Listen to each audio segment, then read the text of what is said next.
بسم اللہ الرحمن الرحیم نحمده ونصلي على رسوله الكريم اما بعد بسم اللہ الرحمن الرحیم۔ عزیز طلباء، آج ہم کنز الدقائق حصے دوم سبق نمبر 144 شروع کر رہے ہیں۔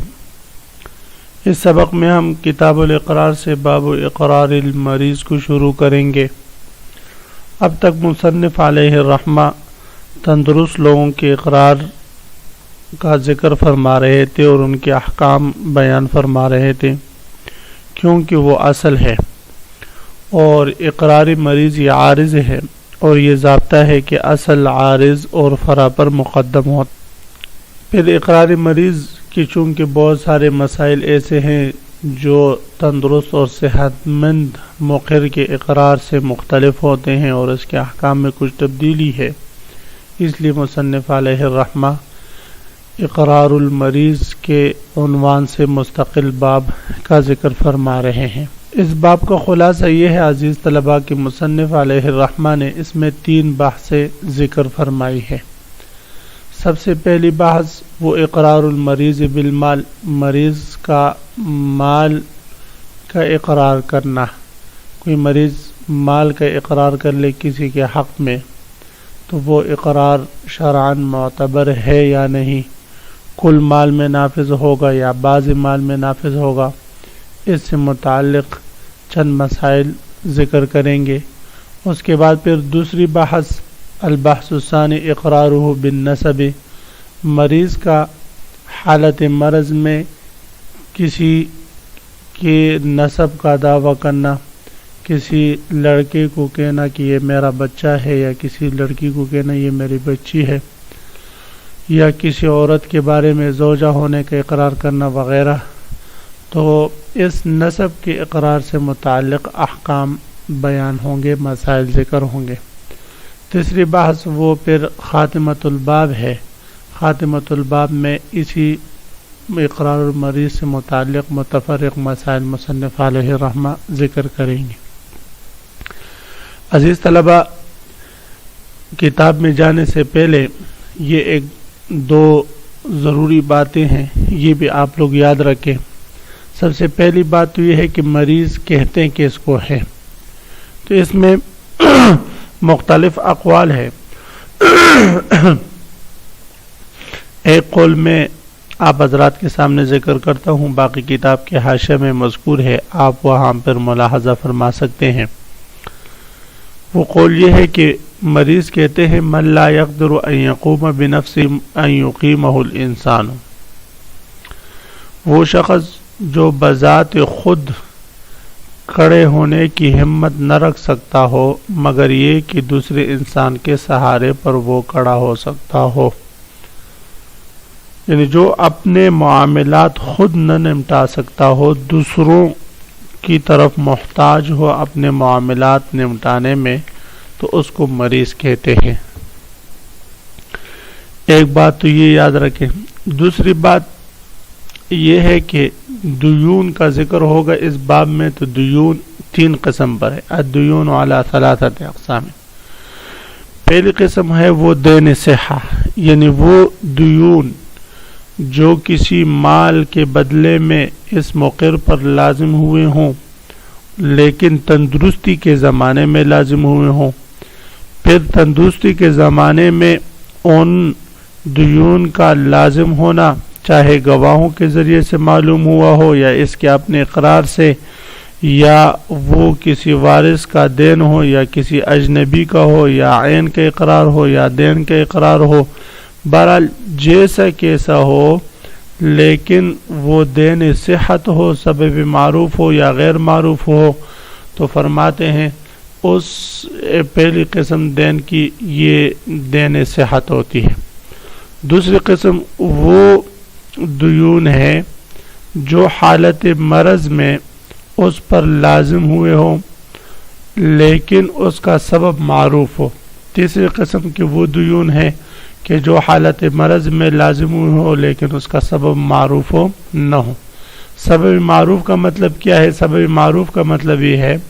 وَكُلُّ دَيْنٍ وَجَبَ عَلَيْهِ مِنْ ثَمَنِ مَالٍ مَلَكَهُ أَوْ مَا سَيَمْلِكُهُ أَوْ عَلِمَ وُجُوبُهُ بِالنِّيَّةِ، کہ ہر ایسا دین جو اس پر واجب ہو چکا ہو ایسے مال کے ثمن کی صورت میں جس مال کا وہ مالک بن چکا ہے یا قریب مالک بنے گا یا مالک بننے کی نیت جو ہے اس سے واضح ہو چکی ہے، تو اس کو سبب معروف کہتے ہیں۔ یعنی یہ کہتا ہے بھئی کہ فلاں شخص کے مجھ پر 10 لاکھ روپے ہے حالت مرض میں، وہ بھئی کیوں 10 لاکھ روپے ہے؟ اس لیے کہ اس نے مجھ پر یہ گاڑی بھیجی تھی، تو گاڑی اس کے پاس ہے، ظاہر ہے تو اس کے بدلے میں اس پر دین لازم ہوا ہوگا، تو یہ سبب معروف ہے۔ عزیز طلبہ، جب آپ یہ سمجھ گئے تو اب ہم آتے ہیں کتاب کی طرف، تو انشاءاللہ چند مسائل آج کے سبق میں ہم پڑھتے ہیں۔ باب اقرار المریض، یہ باب ہے مریض کے اقرار کے احکام کے بیان، یعنی اقرار بالمال ہو یا بالنسب ہو، دونوں صورتوں میں مریض کے اقرار کے جو احکام ہوں گے اس کا بیان اس باب میں ہوگا۔ تو سب سے پہلی بحث مصنف علیہ رحمہ وہ اقرار بالمال کا ذکر فرماتے ہیں۔ دین الصحت وما لزمه في مرضه بسبب معروف قدم على ما اقر به في مرضه واخر الارث عنه، فرماتے ہیں کہ دین الصحت، دین صحت، سب سے پہلی بات تو مریض کی تعریف کے بارے میں نے آپ کو بتا دی کہ مریض کی تعریف مختلف علماء نے مختلف کی ہے، حاشیہ پر آپ لوگ ایک نظر ڈال لیں۔ هو من لا يقدر ان يقوم بنفسه الا ان يقيمه الانسان وقيل هو صاحب الفراش وان كان يقوم بنفسه، یعنی جو صاحب فراش ہو اگرچہ بذات خود وہ اٹھ بیٹھ سکتا ہو تو اس کو مریض کہتے ہیں۔ وقیل هو من لا يقدر على المشي الا ان يتحادى بين اثنين، کہ جو دو بندوں کے سہاروں کے بغیر چلنے پر قادر نہ ہو۔ وقال الفقی ابو اللیث سمرقندی رحمہ اللہ هو من لا يقدر ان يصلي قائما، وہ شخص جو کھڑے ہو کر نماز پڑھنے پر قادر نہ ہو۔ وقیل هو من كان غالب حاله الموت فهذا هو المريض الذي يكون تبرعاته جائزة من الثلث، کہا گیا کہ وہ شخص جس پر غالب گمان یہ ہو کہ اب اس نے مرنا ہی ہے، دوبارہ صحت اس کو نہیں ملنی، تو یہ وہ مریض ہے جس کے تبرعات ثلث سے جائز ہوتے ہیں، ثلث سے زائد میں جائز نہیں ہوتے ہیں۔ تو فرماتے ہیں ایسے مریض کے اقرار کا کیا حکم ہے، تو اس کے اقرار کے بارے میں بتا رہے، تو فرماتے دین الصحت، مریض نے اگر صحت کے تندرستی کے دین کا اقرار کیا، دین الصحت کے نیچے بین السطور لکھا ہوا ہے مطلقاً، مطلقاً کا مطلب یہ ہے عزیز طلبہ کہ یہ جو تندرستی کا دین ہے چاہے اس کا ثبوت گواہوں کے ذریعے ہوا ہو یا گواہوں کے بغیر اس کا ثبوت ہوا ہو یا اس کے اقرار سے ہوا ہو یا کسی دوسری بات یہ ہے کہ پھر یہ دین صحت چاہے کسی وارث کا ہو یا غیر وارث کا ہو، کسی اجنبی کا ہو یا غیر اجنبی کا ہو، کسی کا بھی ہو، بہرحال دین صحت مطلقاً اگر یہ اس کا اقرار کر دے تو اس دین صحت کو آگے اس کا حکم آ رہا ہے، اس کو میراث پر مقدم رکھا جائے گا اگرچہ یہ دین صحت پوری طریقہ کو گھیر لے۔ سب سے پہلی بات یہ۔ دوسری بات وما لزمه فی مرضه بسبب معروف، یعنی وہ دین جو اس پر لازم ہو چکا ہو فی مرض ہی، اس کے حالت مرض میں، بسبب معروف، کسی سبب معروف سے، یعنی سبب معروف کی وجہ سے جو دین اس پر لازم ہو جائے مرض موت میں، تو وہ دین سبب معروف کا مطلب کیا ہے؟ وَكُلُّ دَيْنٍ وَجَبَ عَلَيْهِ مِنْ ثَمَنِ مَالٍ مَلَكَهُ أَوْ اسْتَهْلَكَهُ أَوْ عَلِمَ وُجُوبُهُ بِالْبَيِّنَةِ، ہر ایسا دین جو اس پر واجب ہو چکا ہو اس کے ایسے مال کے بدلے میں جو جس کا یہ مالک ہو چکا ہے یا جس مال کو اس نے ہلاک کیا ہے یا اس کی وجوب کا علم کسی بینہ وغیرہ سے ہوا ہو، تو اس کو سبب معروف کہتے ہیں۔ تو فرماتے ہیں ہر ایسا دین جو اس پر لازم ہو چکا ہو سبب معروف کی وجہ سے، تو یہ دونوں دیون قدم علی ما اقر به فی مرضه اس دین پر مقدم رکھا جائے گا جس کا وہ اقرار کرتے ہیں حالت مرض میں، ایسا دین جس کا سبب معروف نہ ہو۔ وَأُخِّرَ الْإِرْثُ عَنْهُ، دوسری بات یہ کہ میراث کو اس سے مؤخر رکھا جائے۔ سب سے پہلا حکم تو اس کا یہ کہ قدم علی ما اقر به فی مرضهم، یعنی حالت مرض میں جن لیے دائنین کے لیے اس نے اقرار کیا ہے تو ان دائنین پر اس دائنین صحت کو مقدم رکھا جائے گا، یا ان دائنین کو جن کے دین کا سبب معروف ہو ان کو مقدم رکھا جائے گا۔ قدم علی ما اقر به فی مرضه، اس میں امام شافعی، امام مالک، امام احمد بن حنبل رحمہ اللہ تعالیٰ کے اختلاف ہے۔ یہ حضرات فرماتے ہیں کہ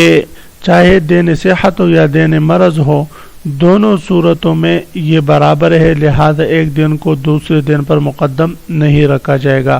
کیونکہ وہ فرماتے دونوں دین کا سبب اس کا اقرار ہے، اور جب اس کا اقرار سبب ہے تو سبب ہونے میں یہ دونوں برابر ہے۔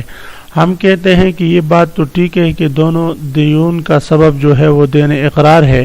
وہ اقرار ہے، لیکن اس کا دلیل ہونا اس وقت معتبر ہوتا ہے جب دوسرے کا حق باطل نہ ہوتا ہو،